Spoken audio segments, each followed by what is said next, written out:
I'm like, when's the last time I saw y'all?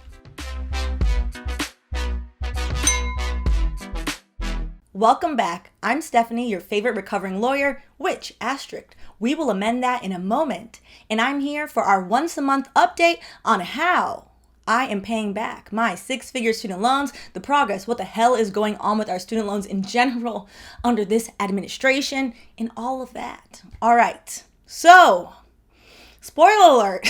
I feel like I just have to get off my chest. I've gone back to corporate. But more importantly than that, I've missed y'all. I'm sorry it's been so long. I have unfortunate reasons.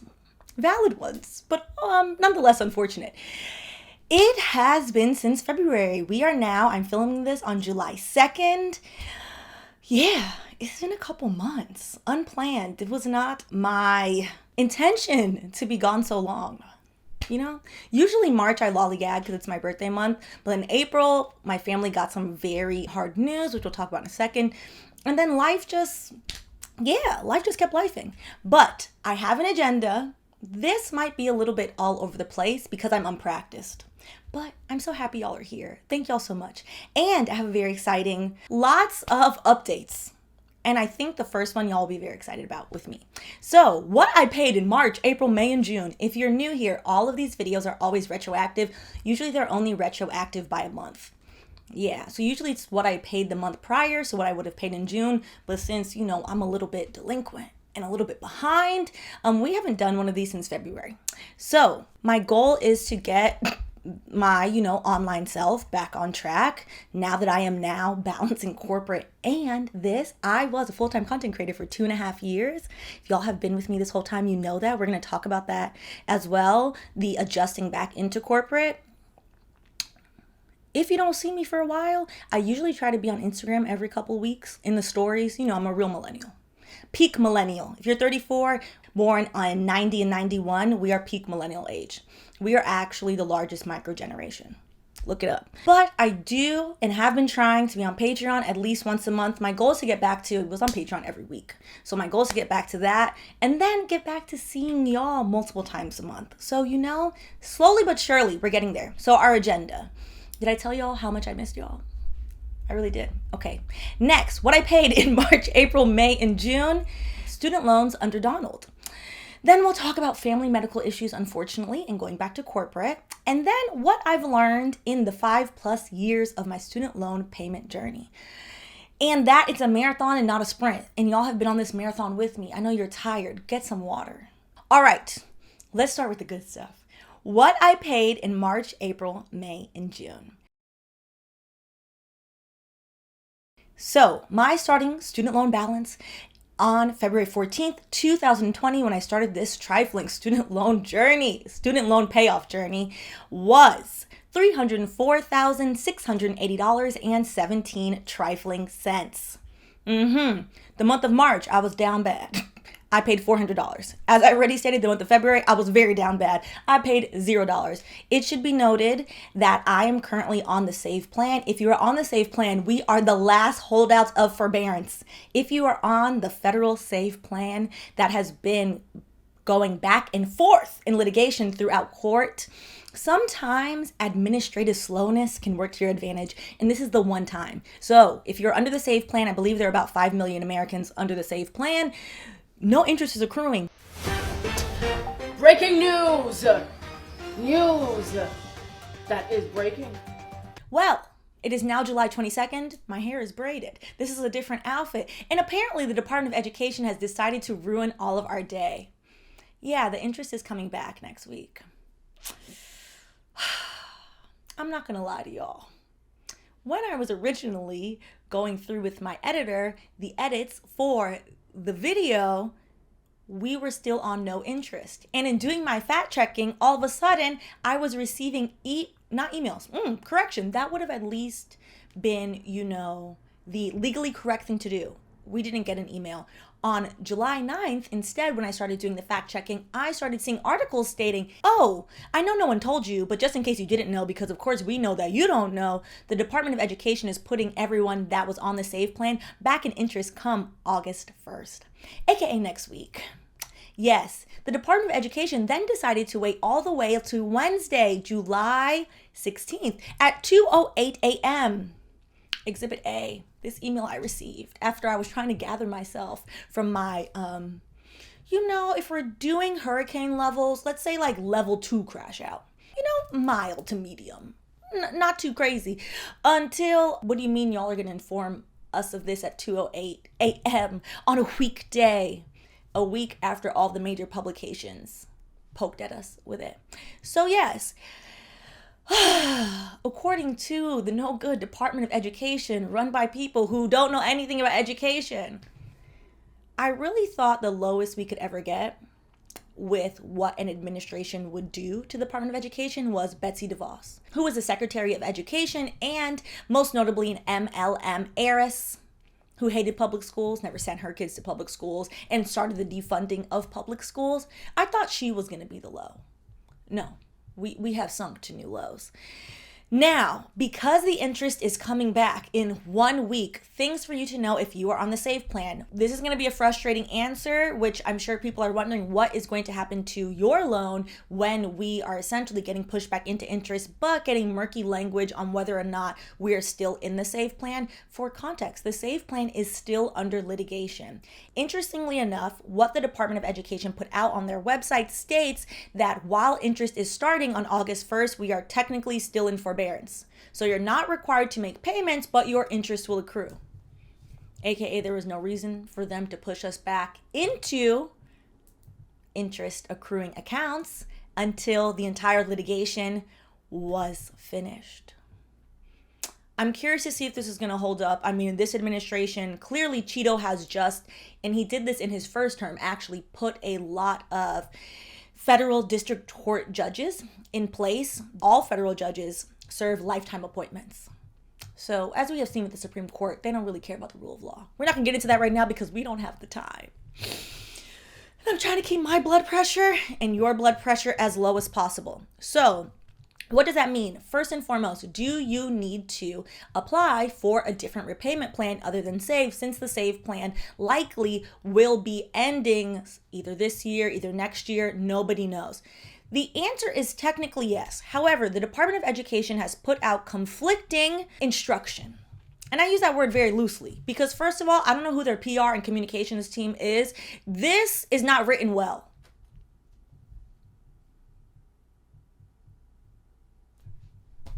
This is what happens when you're charged to do foolishness. Foolishness occurs.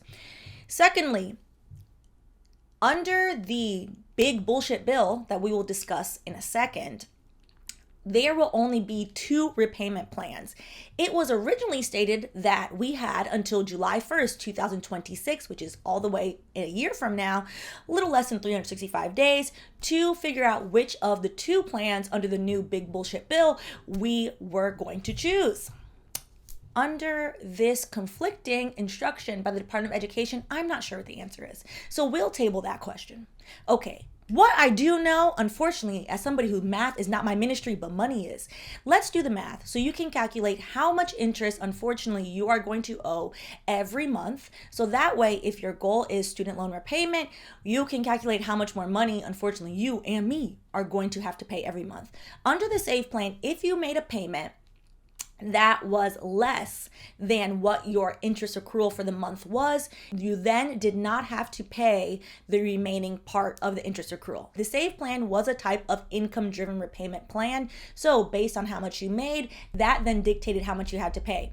Now, because the interest in this country, which is set by Congress, is so damn high, sometimes your minimum payment would not cover the entirety of the interest. So for example, say based on your income, we're not going to do this fictitious math. There's no reason. My brain will hurt.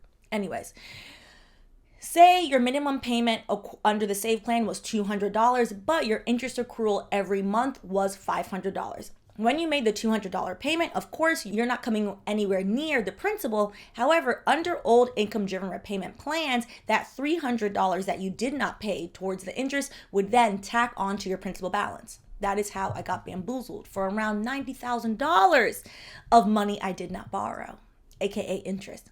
Under the SAVE plan, instead, they would just wipe that away. So while your principal did not go down, it also did not technically grow. under the SAVE plan. Also under the SAVE plan, if you had a loan, yet the original amount of the loan was less than $10,000 and you had paid on that loan for 10 years, the loan would then be forgiven.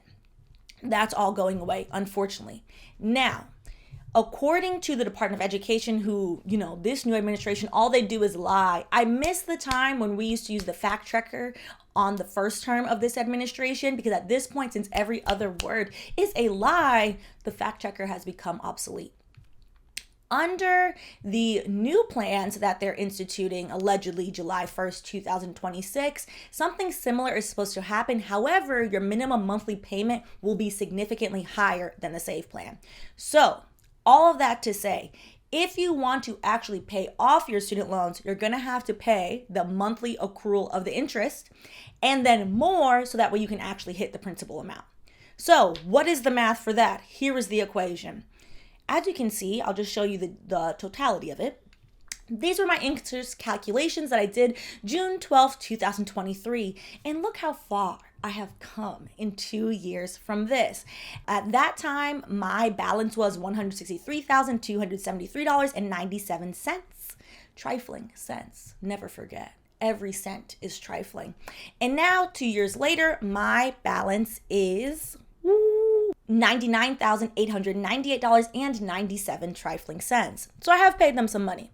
Now, the math remains the same in terms of what is the equation for you to figure out your situation.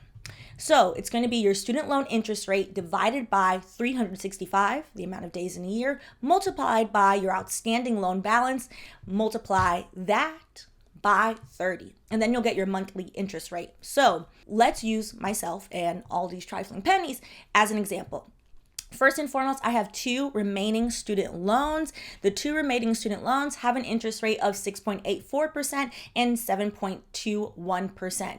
I did the debt snowball method, which the debt snowball method dictates that you pay based on the smallest balances to the larger balances, with the idea being you get endorphins. Endorphins make you happy. Happy people don't kill people.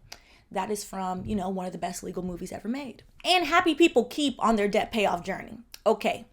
So with that, technically, if I wanted the most accurate version of this math, I would do the 6.84%, which is my smaller loan remaining. That's a student loan I'm currently paying off, as a separate calculation, added to the student loan that's a 7.21%. To make this math easier, we're just going to use the average. So the average of those 2 student loan interest rates is 7.02%. So now I have 7.02% divided by 365 multiplied by $99,898.97 trifling cents multiplied by 30. Okay, now you have to convert your percentage into decimals. So I have 0.0702 divided by 365, which then gives me 0.000192 multiplied by the totality of my balance, again, times 30, which gives me my daily interest rate is $19.21 trifling cents every blood clot day. Now is a really good time to say this for the 11th time, that I have paid over $90,000 in interest, aka money I did not borrow. But that's clearly not enough, because under this administration, they want their $20 every day. $20 every day, like, this could go towards groceries. This could go towards, helping my family. This could go back into the economy. I did buy this for myself. It was on sale. It's 100% linen. Okay, fine. I deserve something for getting under 6 figures of student loans. Yes, I'm one of those. I do believe in an occasional little treat, because the beans and rice, it doesn't work for 5 years. It really doesn't. There are videos on that. You can look them up. All right, so now our trifling $19.21 accrual every day times 30 days. Yes, some months have 31 days. Just do 30. Which brings me to under this new August 1st, this is what's happening to us. New monthly accrual interest rate is $576.40 trifling cents.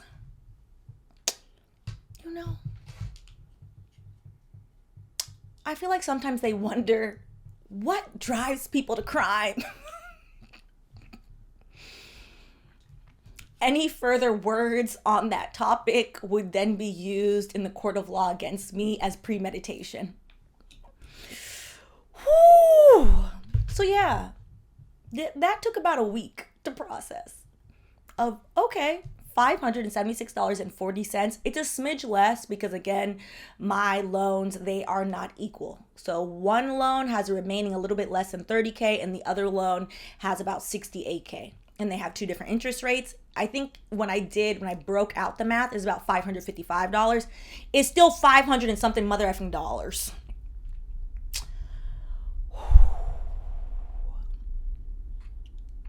Okay, because we have to move on, we're gonna move on. My therapist would be so proud of me for controlling my feelings. Because the way I want to scream it to this mic, but I would never do that to y'all and hurt y'all's ears on purpose. And now back to your regularly scheduled program. Now is the best time to pay it off as quickly as possible. Okay, now in April, I took my behind back to corporate, which we'll talk about in a second. For context, I am one of the original Black girls in tech. Yes, I have been a corporate lawyer in tech for the majority of my career. Brief stint in entertainment. They don't have HR in entertainment, and you need HR. Will HR protect you versus the company? No. But without HR, people act a fool. Yeah. Oh, look at these two. All right, come on. You're okay? Oh, what? Either they're having an affair or they're just very shy. So, having gone back to corporate in April, I paid $5,000. May, up that to $6,000. And this last June, I paid $6,250. Yeah, this is all the majority of my paycheck, which over the past 4 months, that is a total of, this number kind of blew me away. I was like, oh, damn, I had money. And now Advantage has my money, but that's all right. A total paid in the past 4 months of $17,650, with $17,250 of those hard-earned dollars coming from my corporate check. You see why I went back? Yeah, we'll talk about that in a second. Stay around to the end. Get yourself a glass of wine or some water, whatever you prefer, or some gin. You know, the news cycle is wild. Whatever it makes you feel calm. Which, after 5 years, this channel next month will be 5 years old. And after 5 years of this series, 5 years of y'all letting me cry and vent to you, 5 years of us being a supportive community, of everyone trying to get rid of the devil that is their student loan payment, I am finally under six figures. My remainder balance is $900. Ooh,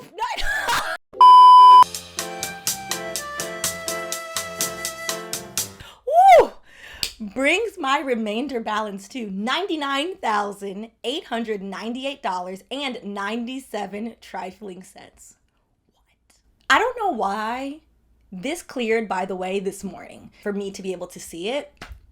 I don't know why the entire day I've just been like this, processing shock, as if I was not the person who literally from my money paid the estimated total of $214,169.63 hard-earned pennies over the past 5 and almost a half, 5 and some months, years, plural. It's been a long road. The reason why the estimated total paid is an estimate is because I started tracking this when I started tracking my student loan payments on February 14, 2020 with the goal of repayment. Before that, I was giving Sally Mae and them the minimum.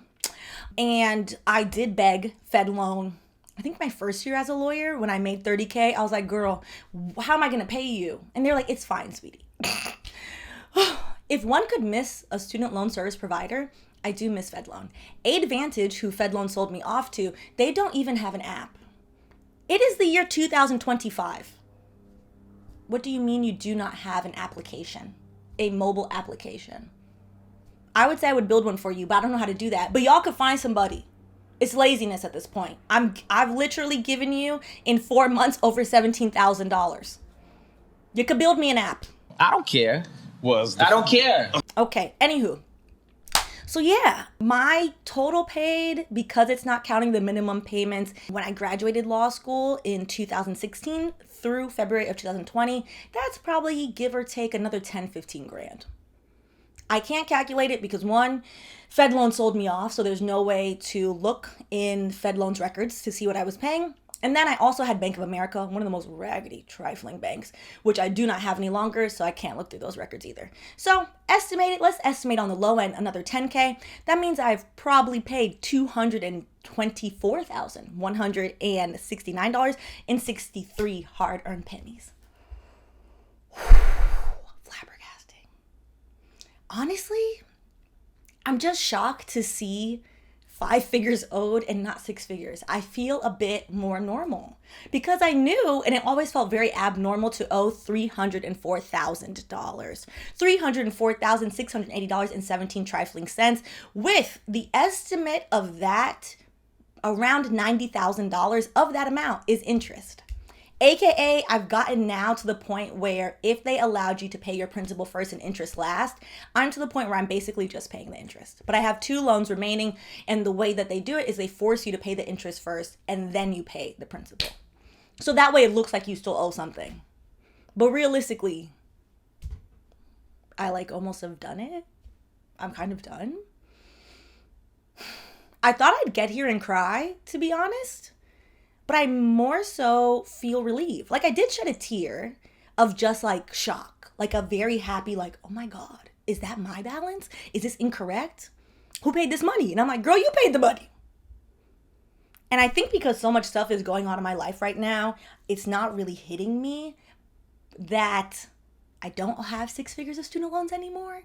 This intro, which has changed over the years, which, I have to change recovering lawyer since she's, back in the corporate world being a lawyer. The intro always said my 6-figure debt, and I don't have 6-figure debt anymore. I got 99 problems, and they're all student loans, but they're only 99,000 problems. Oh, I'm just so excited. I'm so excited that I can see the finish line. I'm hoping by my birthday next year in March, one time for all the Aries, that freedom will find me. Listen, I'm laser focused to throw the majority of my money, as you can see, at these mother effing student loans. I just want the ability to have the money that I've earned just be mine. Our student loan system is inherently predatory. There is no reason, let me pick it up for y'all. I've been keeping track on this all these years. There is no reason the interest rates, which are set by Congress for my remaining 2 student loans, there's no reason for the interest rate to be 6.84% and 7.21% just to simply get a fucking education. It's hot in here, child. Woo! I've turned the AC off when I talk to y'all because if not, then it'll be really loud. Oh, hopefully that wasn't loud in your ears. Sorry. Let me blow it this way. There's no reason. It's predatory, it's greedy, and honestly, it's just cruel. It's cruel because what happens is your interest when you have unsubsidized student loans, which all Grad Plus loans are unsubsidized, they accrue interest not when you graduate, from the day you sign them. I will show y'all an example. And then we will get to student loans under this evil man, Cheeto. As you see, I have 2 student loans remaining. The current balance on the one that I'm currently paying off is $30,980.29 trifling cents. Since I've already paid off the interest on that one, that will not help our example because you won't see what capitalized interest is. Instead, let's look at my largest loan, which remaining $68,918.68 trifling cents. All right, when we click on this loan, if you look at this, you literally have to scroll down to see, it will tell you the unpaid principal is $61,947.85 trifling cents. Is that the amount of money I borrowed from Brooklyn Law School? No, it is not. The original principal, when you scroll down on the largest loan that I ever borrowed, was $53,873 even. That disbursement date when I was in law school was August 20th, 2014. I then proceeded to graduate on time in 2016 and passed the bar on the first try. Shout out to me. That was a lot of studying. I also worked while I did that at a very famous still tech company that you've probably heard of where you can rent clothes. I worked there as I studied for the bar. Child, that was a lot. Young me had a lot of energy. I think older me still has probably too much energy for my own good, but I'm learning to be calm. Anyways, how did this happen? How did $53,873 grow into $68,918.68 trifling cents? It happened because of interest, and specifically because of capitalized interest. So capitalized interest, what happens on unsubsidized loans is they start accruing the day you sign your name at the dotted line at, this is 2016. I'm 23 years old. 23-year-old me. She was cute. I signed my name on the line. The $53,000 then started accruing interest. By the time I graduated, it then became $61,947.85 trifling cents. The difference in time between the 53 and the 61K is literally 2 years. I graduated 2 years later. Yes. And then the remaining interest that got tacked on was calculated based off of the new principal. And that new principal, again, was calculated because of interest that accrued while I was still in class. Our system doesn't have to be this way, and I can never say enough times that we as a society not only bring awareness to the issue, yell at the raggedy politicians that we literally have put in place.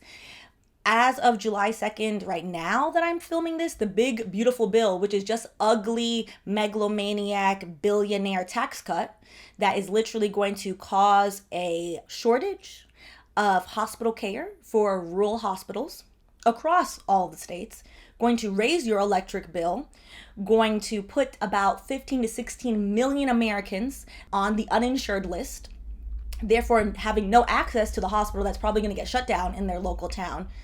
All of that is happening by people that we put in power that for some reason do not realize, A, that we pay their bill, and that B, there are way more of us than them. It is not illegal yet for you to protest at your congressperson's office. If you and 10 of your friends, if you can get an hour off work, sit in their office, be a nuisance, annoy them. It does work. There are a lot of different ways to push back. Here in New York, fingers crossed, and with a lot of grassroots campaigning, we have to continue that to the general election. We will most likely be getting a Democratic Socialist mayor. 3 claps for Mamdani, what he's proposing, rent freeze for rent stabilized tenants. I live in a rent stabilized apartment. Please help me. One of the ones that I think is most important and should qualify for everybody in this country because everyone is paying so much taxes and purportedly cares about the kids, which is free daycare. Hello, help the parents. If you see a parent, hug a parent, because I don't know how y'all are doing it. As somebody who has a lot of responsibility for some of my siblings and has stepped in financially in a lot of ways, I don't know how the parents survive. I don't. And a host of other things. All of that to say is these are basic necessities that functioning societies across the world already have. Instead, in the United States, we are charging kids capitalized interest to get an education. Unless the goal is a dunce population, you should encourage schooling. School should not cost in the first place. That's the root of the problem. Second, if school is going to cost something, there should not be 7.21% interest. Because now I've lost my way as to where we're supposed to go. I just wanted to show y'all the interest and back to, you know what, this is a good segue into what Donald wants to do to everyone. Things that are changing as of July 1st, 2026, which is next year. Now, I would like to know, while this does say next year, our interest accrual was also slated to begin next year. Nothing this administration says is the truth. They do not follow the rule of law. Our Supreme Court is... Our Congress is...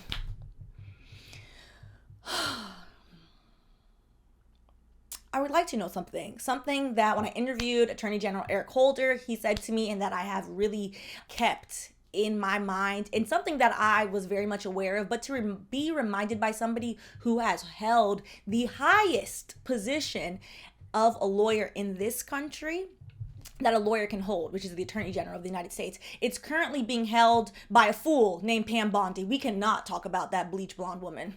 We cannot. Baby girl, your roots are hurting. It's neither here nor there. Anyways, I'll get distracted. You only keep the rights you are willing to fight for. I just want to put that out there and put that right here. So what is allegedly going to happen July 1st, 2026, or maybe sooner?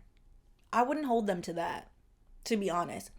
Graduate loans will now be capped at borrowing $100,000 for master's degrees and $200,000 for professional degrees, law, medical, dental. Currently, right now, students can borrow up to the full cost of attendance minus other aid. What this means is the cost of education is not going down. Brooklyn Law School, when I attended, was $60,000 a year. 60 G's. I'm talking tuition. I'm sure it's gone up. If I look it up right now, it'll raise my blood pressure. And it's already high. I've been to a lot of doctor visits this month. I'm trying my best. If my doctor sees this, they're going to be like, oh, I see why. Yeah. Okay. Got it. $60,000 times 3 gets you to what? I hate math. $180,000. Woo! She knows it sometimes. So you might be saying, Stephanie, well, you still could have borrowed only federal loans. You have to live somewhere. That is not including the cost of living. You need to live, you need to eat, you need to pay for your books, etc. People also borrow the cost of living anywhere, depending on if you're a large city, between $20,000 and $30,000 a year. So that $60,000 is really $80,000 at minimum. I mean, like, you're living in a basement apartment. And if you're familiar with New York, I wouldn't recommend a basement apartment, particularly now where everything is flooding, but also the creatures. Yeah. Personally, I love a walk up. I'm happy, knees to chest, to walk myself up many flights of stairs, as I have done for many years. Say you're now at maybe $80,000 on the lowest of the low end, because tuition is tuition. You can't negotiate it. $80,000 times 3 is bringing you to what? $240,000. You are $40,000 out of the federal borrowing amount. And this is assuming that you got a full ride, or you were very blessed and your parents, your grandparents, your auntie, your tia, whoever was able to pay for your undergrad. Where are you going to get that $40,000 loan? Because, you know, you're super bright. You deserve to go to law school. You deserve to be a lawyer. You are going to make a change in this world. The $40,000 would come from private loans. Private student loans, generally, Sally Mae. I had one private student loan for my bar study exam. That interest rate was 10%. I know people with private student loan interest rates that are variable. As in, they started at 9%, they ballooned to 14%, and they changed. The private student loan market is even more predatory than our current market. The only way to fix any of this would be to force lowering the cost of education, which we are the only quote unquote developed, aka thieving, nation that does this. Nobody else is doing this. Australia has since changed theirs, but their interest rate used to be capped at 2%. Again, my highest interest rate currently is 7.21. That accrues on daily interest, which is also what they don't tell you. The whole purpose of this is so that way regular people, middle class, working class, and the working poor cannot afford to send their kids to school. And the few that dare to go to school will end up in so much astronomical debt that they will never be able to get out of it. We've hit... Every day we hit a new low in this country. I was going to say we've hit a new low. Every day we continue to hit a new low. Also, what will allegedly be changing, and I keep saying allegedly just in terms of the date, I would not be surprised if all of this rolls in January 1st, 2026. Parent Plus loans, which currently let parents borrow up to the full cost of attendance for their child's undergraduate education, are capped at $20,000 annually and $65,000 total per child. Because for the parents, and there are a few of you in here who have so kindly borrowed a Parent Plus loan for your children because you're trying to help your children the best you can, they don't want that. They want people to be in modern day indentured servitude. Yeah, it's unfortunate. And then last but definitely not least, and most alarming, the Graduate Plus loan program, which allowed graduate students, aka me, law school is a graduate school, to borrow up to the full cost of attendance, which is your living expenses as well as the tuition, is being eliminated. Life could be worse.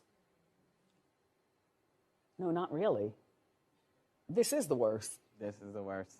This is the worst. Mm-hmm. They said, oh, all you black women who have gotten all these PhDs, JDs, and MDs, We're not going to have this anymore. We're capping everything at $200K. We are not going to cap the cost of education, because education itself, because it has been defunded, state schools have been defunded by the state. My poor alma mater, UCF, used to be a proper school. That sociology department doesn't even teach the race and gender class anymore because they're afraid of being sued, which Ron DeSantis passed. I hate it here. I really do. And for the people that are like, if you hate it here, you can leave. You can leave. You can leave. Okay? How about that? But your ancestors don't want you back in Europe. That's neither here nor there. We don't have time to get into your delirium and foolishness.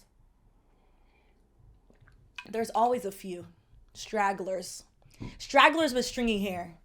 The way I imagine, ugly inside and out. Anyways, so you might be wondering, Stephanie, that was scant. That's basically the meat and potatoes of what's in there. Pell Grants are also changing, where they are not allowing for people. I was also a recipient of Pell Grants. I had a 75% scholarship to UCF for undergrad under Bright Futures. It should be noted, because there's always a feisty fugly trying to say something. Affirmative action was eliminated in the state of Florida in the year 2000. I went to college and started college in the year 2009 because somebody in their little raggedy, mediocre ass had said that to me freshman year. And I was like, wow, how did you get into school? Because clearly you're very dunce.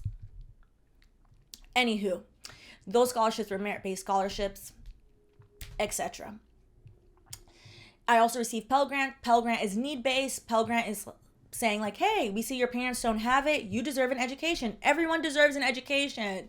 This villainizing of getting people to have an education so they can read and write and not be a child left behind by George W. Bush, it's mind-blowing to me. It's mind-blowing to me that people will really advocate for dunceness. I know why the ultra-rich advocate for it. People who are uneducated and who are forced into poverty are easier to control. I understand that. I don't understand why other fellow poors, as a fellow poor, want everyone else to be stupid. Why? It's not behooving you. Anyways, sorry about that rant. I say all that to say, all of this is going to be rolling out in the following and upcoming months. We will be doing deep dives as this rolls out. Because right now, I can only tell you what they're saying, and then the next day they say something else. And that's not particularly efficient for my depressed mind. Y'all will never get the information if we do it that way. So every month we'll go into what has actually been implemented in terms of student loans and the big bullshit bill and Cheeto and all this foolery. All right.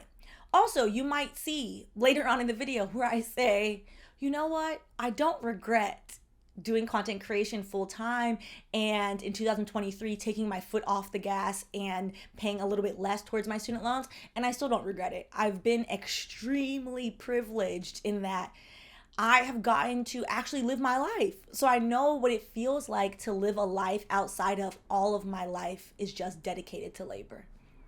And now I'm going to spend a lot of time trying to get back there in a fiscally and financially responsible way. So, because I'm sure people will come back, you know. Also, it's been a long time since I've been on YouTube, since February, and I know old me would never acknowledge the haters. But this version of me is more, I don't know, more so wanting to grab people up by the scalp. Because some who know need to realize if you know listening, you must feel. On to the question in the room of, yes, I have gone back to corporate. There were a few different reasons why at the end of January, I had set my mind of like, ooh, I think I need to make a plan to go back. One was my student loans. The second one was, honestly, I had the foresight to see that this administration not only is a white supremacist, patriarchal, nasty entity, I knew that they were going to come after people's healthcare, and the people that matter the most to me are on varying forms of government healthcare as well. And I knew that that monetary responsibility would fall to me. And content creation, while it pays for my life and my bills, it didn't pay enough to pay off the student loans and to also assist the way that I need to and would maybe need to if Medicare and Medicaid, which is likely what will happen eventually, will be cut. I had the foresight of that, and that's why I applied for the job. And life sometimes is, I don't want to say funny because I sure didn't laugh when I found out. You try to plan for what you think is the worst outcome, and then sometimes life just happens and an even worse outcome. Even worser, that's not a word, outcome happens, unfortunately. So I started my new job back in corporate. I'm at a tech company doing what I used to do, negotiating software deals. My second week of work, my family and my dad and I, because I was down there, we found out that unfortunately my dad was diagnosed with cancer. I've gotten to the point now where I don't generally cry when I say it. So I'm trying not to, but it's rough. That's been rough. I know people will ask, unfortunately we did not catch it early.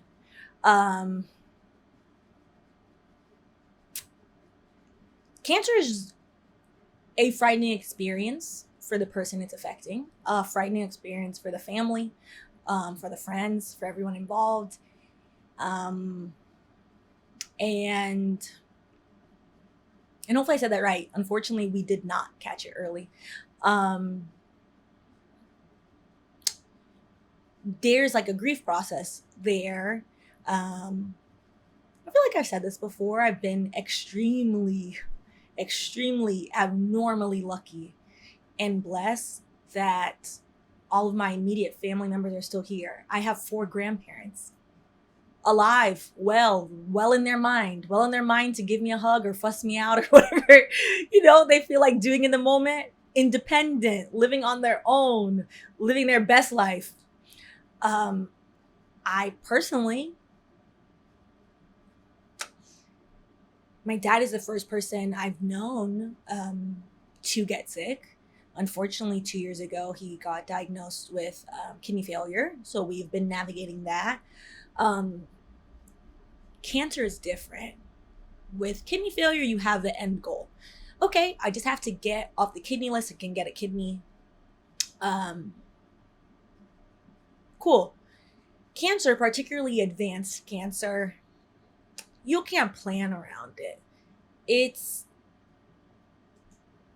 pops into your life most of the time, 9 times out of 10, unexpected. There is no line item in my budget that says cancer. And I think part of it is like, obviously wanting to be there for the person, because you care about them, and that's frightening. And then I think a part that people don't talk about also is when you are an adult, you're not a child, but you're somebody's child. And my dad and I have like a very different, special relationship since he raised me. That has been hard.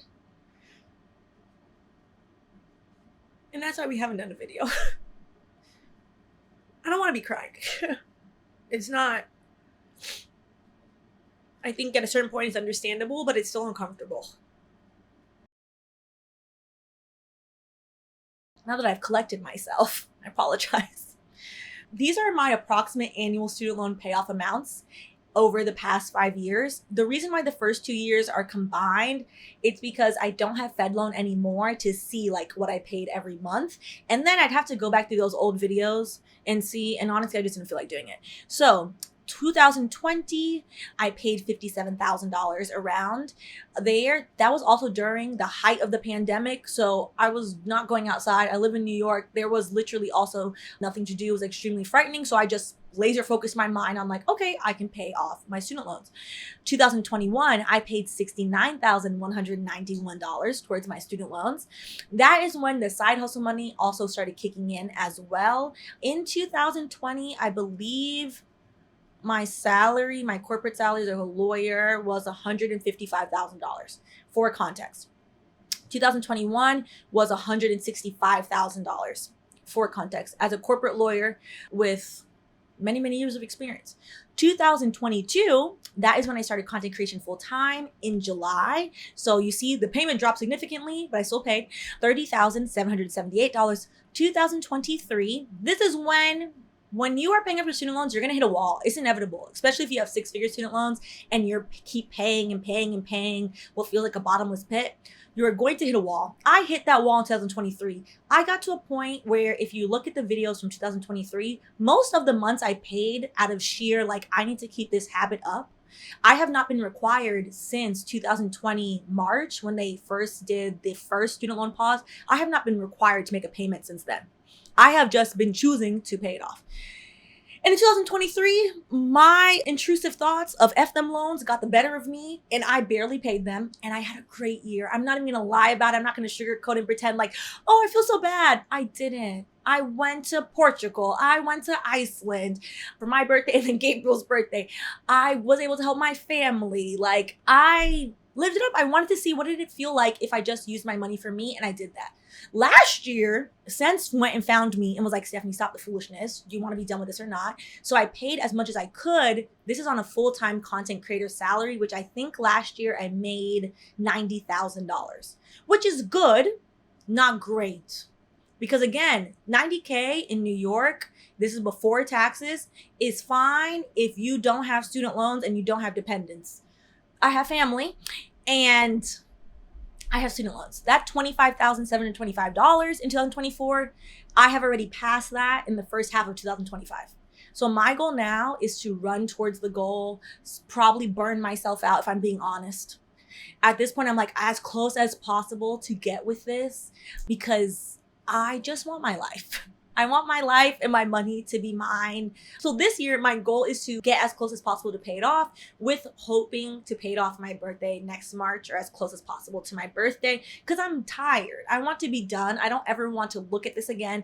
And then to advocate and to figure out totality of education cost reform, because the education in this country is too high. I've shown the graphs ad nauseum how education has literally gone up to 300% in some states in terms of college education, how they are now encouraging people not to go to school, which is a farce. Because if you look at it, the billionaires and their sons, even when they're not bright, are always sending their kids to school. Never forget, Full House mom and the likes of them literally caught a criminal charge to get their pick-niece into UCLA.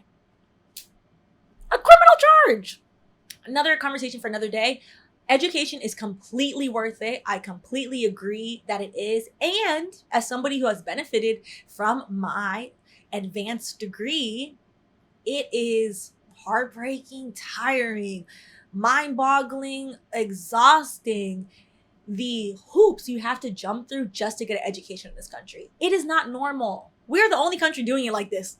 It is literally not the norm. It shouldn't be the norm. It shouldn't be encouraged. Instead, we should fight with our Congress as to why the hell they set the interest rate to 7.21%. I have a friend who just recently signed federal student loan for graduate school at 9%. 9%.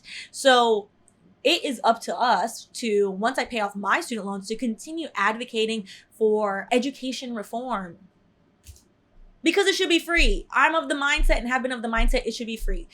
If on the day after I pay all of mine off, a miracle happens and some hacker randomly wipes away everyone's debt, I will cheer that along in the street. To end this, because there are always those raggedy rats that just creep their way in.